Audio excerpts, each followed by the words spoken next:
بسم اللہ الرحمن الرحیم۔ ایک چرواہے کا بسم اللہ پر یقین۔ کہا جاتا ہے کہ کسی علاقے میں قحط سالی پیدا ہو گئی۔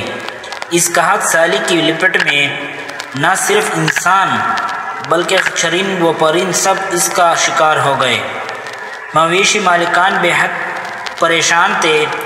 اس دوران ایک مسجد کے مولوی نے جمعے کے خطبے میں نہایت یقین کے ساتھ یہ بات بتائی کہ اللہ کا نام لے کر یعنی بسم اللہ پڑھ کر دریا کو حکم دیا جائے تو وہ بھی نافرمانی نہیں کرتا۔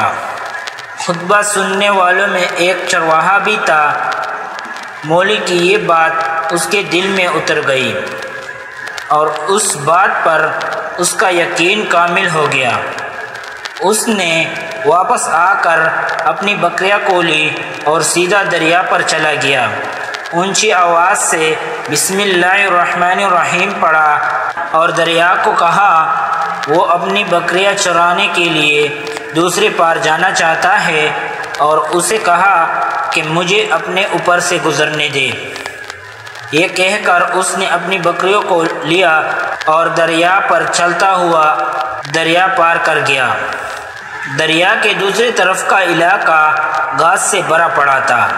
درختوں کے پتے بھی سلامت تھے کیونکہ کسی کو یہاں تک آنے کی رسائی نہیں تھی۔ اس نے خوب اچھی طرح اپنی بکریوں کو سیر کروایا اور واپس لوٹ آیا۔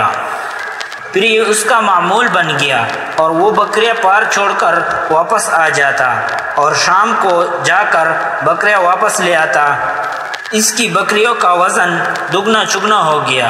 لوگ چونک گئے اور اس سے پوچھا کہ وہ اپنی بکریوں کو کیا کھلاتا ہے۔ وہ سیدھا سادہ اور صاف دل نوجوان تھا۔ اس نے صاف صاف بات بتا دی کہ جناب میں تو بسم اللہ الرحمن الرحیم پڑھ کر دریا پر چل کر اپنی بکریاں دوسری طرف چروا لیتا ہوں۔ یہ بات سب نے سنی مگر کسی نے اس چرواہے کی بات پر یقین نہیں کیا کیونکہ یہ ناقابل یقین بات تھی۔ مگر بات ہوتے ہوتے مولوی صاحب کے پاس پہنچ گئی۔ مولوی صاحب نے اس چرواہے کو بلایا اور سارا ماجرا پوچھا۔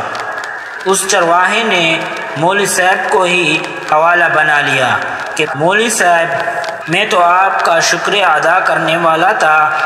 آپ نے جمعے کے خطبے میں جو نسخہ بتایا تھا کہ بسم اللہ کہہ کر دریا کو بھی حکم دو تو وہ بھی انکار نہیں کرتا، تو میں تو بس آپ کے نسخے پر ہی عمل کر رہا تھا۔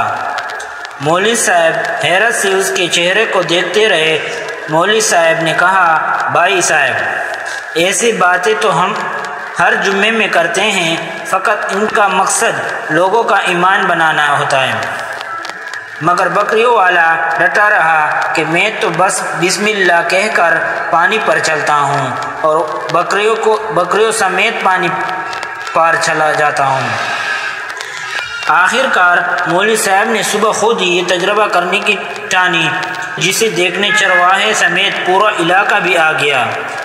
مجمع زیادہ تھا۔ مولوی صاحب نے ایک دو بار سوچا کہ انکار کر دوں کہ کہیں ڈوب نہ جاؤں، مگر وہ جو مولوی صاحب کو کندھے پر اٹھا کر لائے تھے اب بھی جوش سے اللہ اکبر کے نعرے لگا رہے تھے اور مولوی صاحب کے حق میں تعریف کر رہے تھے۔ آخر کار مولوی صاحب نے اپنے ڈر کو دور کرنے کے لیے ایک رسا منگوا لیا۔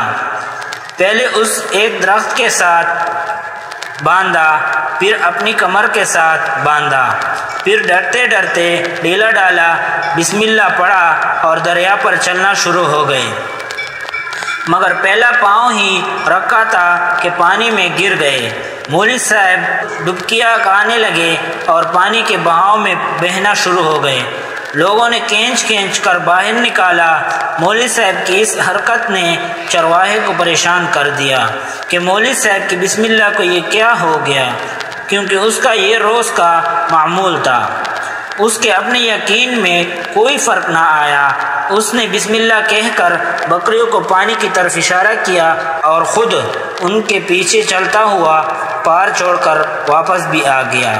لوگ اسے ولی اللہ سمجھ رہے تھے اور اس کے حق میں نعرے لگا رہے تھے، مگر وہ سب سے بے نیاز سیدھا سادہ انسان تھا۔ وہ مولوی صاحب کے پاس پہنچا اور کہا، مولوی صاحب، میں آپ کی بسم اللہ کی تعریف سے کافی پریشان تھا، مگر پانی پر چلتے ہوئے مجھے آپ کی بسم اللہ کی بیماری کا پتہ چل گیا۔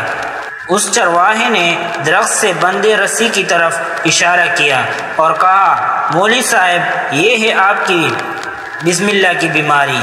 آپ کی بسم اللہ کی برکت کو یہ رسی کہا گیا۔ آپ کو اللہ اور بسم اللہ سے زیادہ اس رسی پر بھروسہ تھا، لہذا اللہ نے بھی آپ کو رسی کے حوالے کر دیا۔ پھر کہنے لگا، مولوی صاحب، آپ بھی کمال کرتے ہو۔ میں نے آپ کے منہ سے سنا اور یقین کر لیا، اور میرے اللہ نے میری یقین کی لاج رکھ لی، مگر آپ نے اللہ کا کلام سنا مگر یقین نہیں کیا، لہذا آپ کو اللہ نے رسوا کر دیا۔ محترم عزیز دوستو، یہی کچھ ہمارا حال ہے۔ ہمارے نمازوں اور دعاؤں کا حال بھی یقین سے خالی ہے۔ والسلام۔